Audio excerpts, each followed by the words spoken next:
ನಮ್ಮ ಪ್ರತಿನಿಧಿ ಬಸವರಾಜ್ ಕೂಡ ನೇರ ಸಂಪರ್ಕದಲ್ಲಿದ್ದಾರೆ. ಬಸವರಾಜ, ಎಸ್ಐಟಿ ರಚನೆ ಆಯ್ತು, ತನಿಖೆ ಪ್ರಾರಂಭ ಆಗುತ್ತೆ, ಆದ್ರೆ ಟಾಸ್ಕ್ ಅಷ್ಟು ಸಿಂಪಲ್ ಇಲ್ವಾ ಅಂತ? ಯಾಕಂದ್ರೆ ಒಂದ್ ಕಡೆ ಕಾನೂನಾತ್ಮಕವಾದ ತನಿಖೆ, ಮತ್ತೊಂದ್ ಕಡೆ ಈ ಐಡಿಯಾಲಜಿಕಲ್ ಬ್ಯಾಟಲ್ ಕೂಡ ನಡೀತಾ ಇದೆ.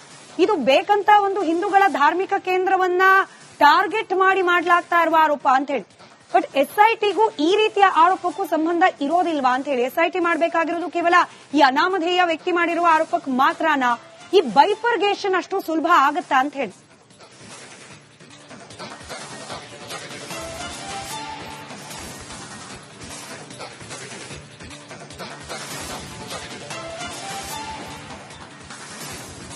ಖಂಡಿತ ಈ ಒಂದು ವಿಚಾರ ಏನಿದೆ ಇದು ಬಹಳ ಸೂಕ್ಷ್ಮವಾದಂತಹ ವಿಚಾರ ಮತ್ತು ರಾಜ್ಯ ಸರ್ಕಾರದ ನಡೆ ಕೂಡ ಅಷ್ಟೇ ಸೂಕ್ಷ್ಮ ಆಗಿರ್ತಕ್ಕಂಥದ್ದು. ಯಾಕಂದ್ರೆ ಬಿಜೆಪಿ ಸೇರಿದಂತೆ ಬೇರೆ ಪಕ್ಷಗಳು ಆರೋಪವನ್ನು ಮಾಡ್ತಾ ಇರ್ತಕ್ಕಂಥದ್ದು ಧಾರ್ಮಿಕ ಭಾವನೆಗೆ, ಅದರಲ್ಲೂ ಹಿಂದೂ ಧಾರ್ಮಿಕ ಭಾವನೆಗೆ ಧಕ್ಕೆ ತರತಕ್ಕಂಥ ಕೆಲಸವನ್ನ ಕಾಂಗ್ರೆಸ್ ಸರ್ಕಾರ ಮಾಡಕ್ಕೆ ಹೊರಟಿದೆ ಅನ್ನುವಂತ ಒಂದಷ್ಟು ಆರೋಪಗಳನ್ನು ಮಾಡ್ತಾ ಇದ್ದಾರೆ. ಹಾಗಾಗಿ ಈ ಒಂದು ಎಸ್ಐಟಿ ರಚನೆಯ ಜೊತೆಗೆ ರಾಜ್ಯ ಎಸ್ಐಟಿ ರಚನೆ ಅಂದ ತಕ್ಷಣ ಹಿಂದಿನ ಪ್ರಕರಣಗಳ ಕತೆ ಏನು? ಸೌಜನ್ಯ ಪ್ರಕರಣ ಕೂಡ ಈ ತನಿಖೆಗೆ ಒಳಪಡುತ್ತಾ ಅಥವಾ ಕೇವಲ ಈ ಅನಾಮಧೇಯ ವ್ಯಕ್ತಿಯ ಆರೋಪಕ್ಕೆ ಮಾತ್ರ ಸೀಮಿತವಾಗಿರುತ್ತಾ? ಈ ರೀತಿಯ ಅನುಮಾನಗಳು ಕೂಡ ಇದೆ. ಸರ್ಕಾರ ಇದನ್ನು ಇನ್ನೂ ಕ್ಲಾರಿಫೈ ಮಾಡಬೇಕಾ ಅಂತ ಹೇಳಿದ್ರೆ ಅವಶ್ಯಕತೆ ಇದೆಯಾ ಅಂತ?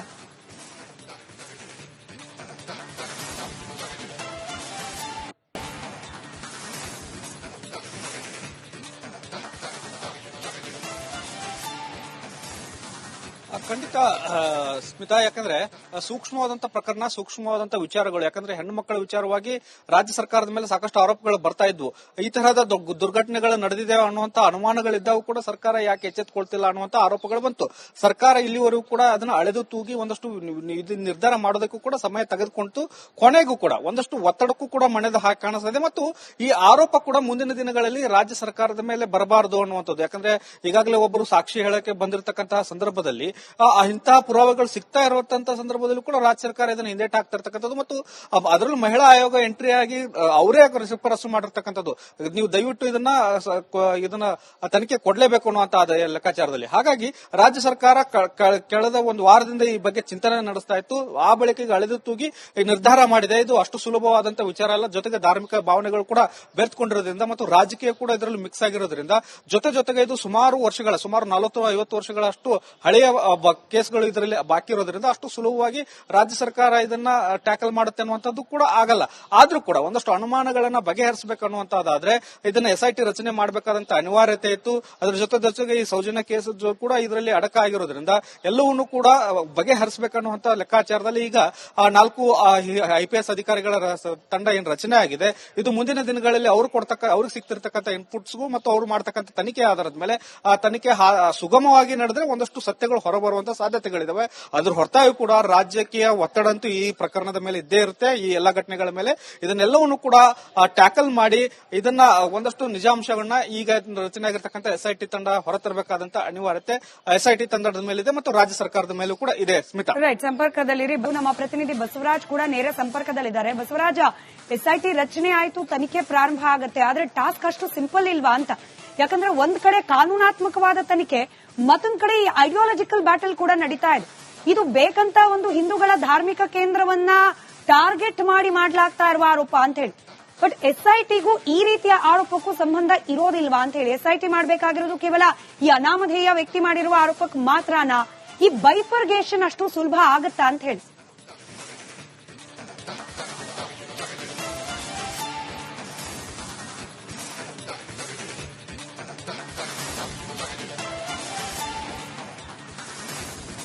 ಖಂಡಿತ ಈ ಒಂದು ವಿಚಾರ ಏನಿದೆ ಇದು ಬಹಳ ಸೂಕ್ಷ್ಮವಾದಂತಹ ವಿಚಾರ ಮತ್ತು ರಾಜ್ಯ ಸರ್ಕಾರದ ನಡೆ ಕೂಡ ಅಷ್ಟೇ ಸೂಕ್ಷ್ಮ ಆಗಿರ್ತಕ್ಕಂಥದ್ದು. ಯಾಕಂದ್ರೆ ಬಿಜೆಪಿ ಸೇರಿದಂತೆ ಬೇರೆ ಪಕ್ಷಗಳು ಆರೋಪವನ್ನು ಮಾಡ್ತಾ ಇರ್ತಕ್ಕಂಥದ್ದು ಧಾರ್ಮಿಕ ಭಾವನೆಗೆ, ಅದರಲ್ಲೂ ಹಿಂದೂ ಧಾರ್ಮಿಕ ಭಾವನೆಗೆ ಧಕ್ಕೆ ತರತಕ್ಕಂಥ ಕೆಲಸವನ್ನ ಕಾಂಗ್ರೆಸ್ ಸರ್ಕಾರ ಮಾಡಕ್ಕೆ ಹೊರಟಿದೆ ಅನ್ನುವಂತ ಒಂದಷ್ಟು ಆರೋಪಗಳನ್ನು ಮಾಡ್ತಾ ಇದ್ದಾರೆ. ಹಾಗಾಗಿ ಈ ಒಂದು ಎಸ್ಐಟಿ ರಚನೆಯ ಜೊತೆಗೆ ಎಸ್ಐಟಿ ರಚನೆ ಅಂದ ತಕ್ಷಣ ಹಿಂದಿನ ಪ್ರಕರಣಗಳ ಕತೆ ಏನು? ಸೌಜನ್ಯ ಪ್ರಕರಣ ಕೂಡ ಈ ತನಿಖೆಗೆ ಒಳಪಡುತ್ತಾ ಅಥವಾ ಕೇವಲ ಈ ಅನಾಮಧೇಯ ವ್ಯಕ್ತಿಯ ಆರೋಪಕ್ಕೆ ಮಾತ್ರ ಸೀಮಿತವಾಗಿರುತ್ತಾ? ಈ ರೀತಿಯ ಅನುಮಾನಗಳು ಕೂಡ ಇದೆ.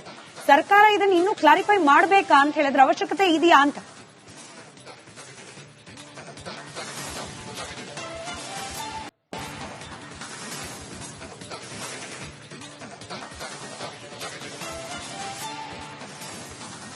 ಖಂಡಿತ ಸ್ಮಿತಾ, ಯಾಕಂದ್ರೆ ಸೂಕ್ಷ್ಮವಾದಂತ ಪ್ರಕರಣ, ಸೂಕ್ಷ್ಮವಾದಂತ ವಿಚಾರಗಳು. ಯಾಕಂದ್ರೆ ಹೆಣ್ಣು ಮಕ್ಕಳ ವಿಚಾರವಾಗಿ ರಾಜ್ಯ ಸರ್ಕಾರದ ಮೇಲೆ ಸಾಕಷ್ಟು ಆರೋಪಗಳು ಬರ್ತಾ ಇದ್ವು.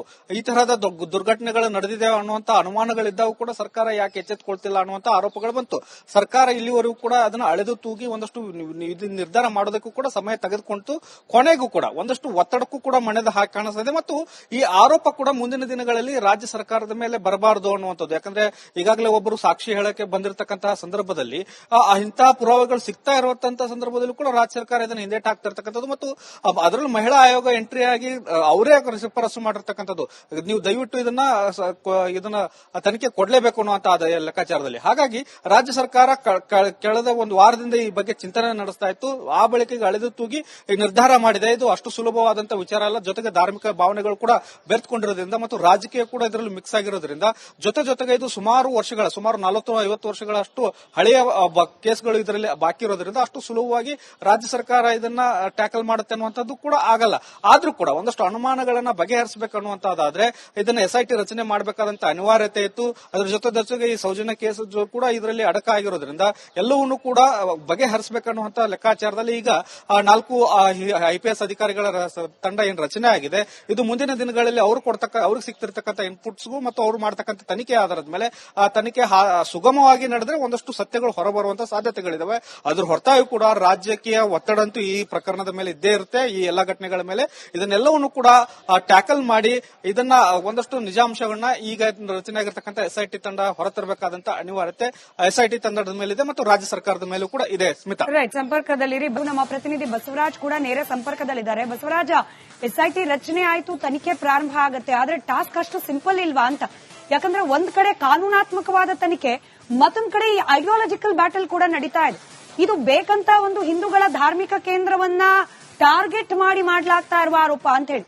ಬಟ್ SITಗೂ ಈ ರೀತಿಯ ಆರೋಪಕ್ಕೂ ಸಂಬಂಧ ಇರೋದಿಲ್ವಾ ಅಂತ ಹೇಳಿ? SIT ಮಾಡಬೇಕಾಗಿರೋದು ಕೇವಲ ಈ ಅನಾಮಧೇಯ ವ್ಯಕ್ತಿ ಮಾಡಿರುವ ಆರೋಪಕ್ಕೆ ಮಾತ್ರನಾ? ಈ ಬೈಫರ್ಗೇಷನ್ ಅಷ್ಟು ಸುಲಭ ಆಗತ್ತಾ ಅಂತ ಹೇಳಿ?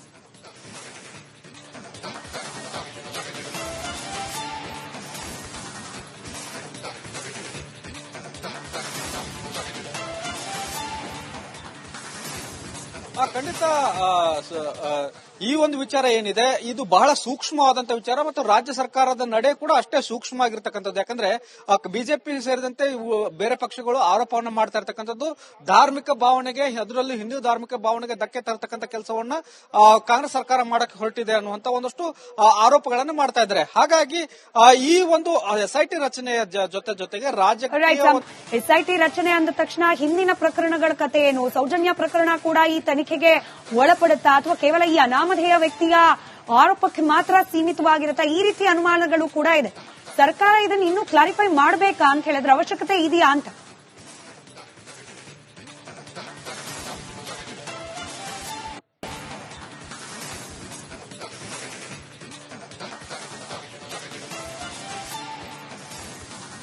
ಖಂಡಿತ ಸ್ಮಿತಾ, ಯಾಕಂದ್ರೆ ಸೂಕ್ಷ್ಮವಾದಂತ ಪ್ರಕರಣ, ಸೂಕ್ಷ್ಮವಾದಂತ ವಿಚಾರಗಳು. ಯಾಕಂದ್ರೆ ಹೆಣ್ಣು ಮಕ್ಕಳ ವಿಚಾರವಾಗಿ ರಾಜ್ಯ ಸರ್ಕಾರದ ಮೇಲೆ ಸಾಕಷ್ಟು ಆರೋಪಗಳು ಬರ್ತಾ ಇದ್ವು. ಈ ತರಹದ ದುರ್ಘಟನೆಗಳು ನಡೆದಿದೆ ಅನ್ನುವಂತ ಅನುಮಾನಗಳಿದ್ದಾಗೂ ಕೂಡ ಸರ್ಕಾರ ಯಾಕೆ ಎಚ್ಚೆತ್ತುಕೊಳ್ತಿಲ್ಲ ಅನ್ನುವಂತ ಆರೋಪಗಳು ಬಂತು. ಸರ್ಕಾರ ಇಲ್ಲಿವರೆಗೂ ಕೂಡ ಅದನ್ನ ಅಳೆದು ತೂಗಿ ಒಂದಷ್ಟು ನಿರ್ಧಾರ ಮಾಡೋದಕ್ಕೂ ಕೂಡ ಸಮಯ ತೆಗೆದುಕೊಂಡು ಕೊನೆಗೂ ಕೂಡ ಒಂದಷ್ಟು ಒತ್ತಡಕ್ಕೂ ಕೂಡ ಮಣೆದ ಹಾಕಿ ಕಾಣಿಸ್ತಿದೆ ಮತ್ತು ಈ ಆರೋಪ ಕೂಡ ಮುಂದಿನ ದಿನಗಳಲ್ಲಿ ರಾಜ್ಯ ಸರ್ಕಾರದ ಮೇಲೆ ಬರಬಾರದು ಅನ್ನುವಂಥದ್ದು. ಯಾಕಂದ್ರೆ ಈಗಾಗಲೇ ಒಬ್ಬರು ಸಾಕ್ಷಿ ಹೇಳಕ್ಕೆ ಬಂದಿರತಕ್ಕಂತಹ ಸಂದರ್ಭದಲ್ಲಿ ಇಂತಹ ಪುರಾವೆಗಳು ಸಿಗ್ತಾ ಇರುವಂತಹ ಸಂದರ್ಭದಲ್ಲೂ ಕೂಡ ರಾಜ್ಯ ಸರ್ಕಾರ ಇದನ್ನು ಹಿಂದೇಟ್ ಹಾಕ್ತಾ ಇರ್ತಕ್ಕಂಥದ್ದು ಮತ್ತು ಅದರಲ್ಲೂ ಮಹಿಳಾ ಆಯೋಗ ಎಂಟ್ರಿ ಆಗಿ ಅವರೇ ಶಿಫಾರಸು ಮಾಡಿರ್ತಕ್ಕಂಥದ್ದು.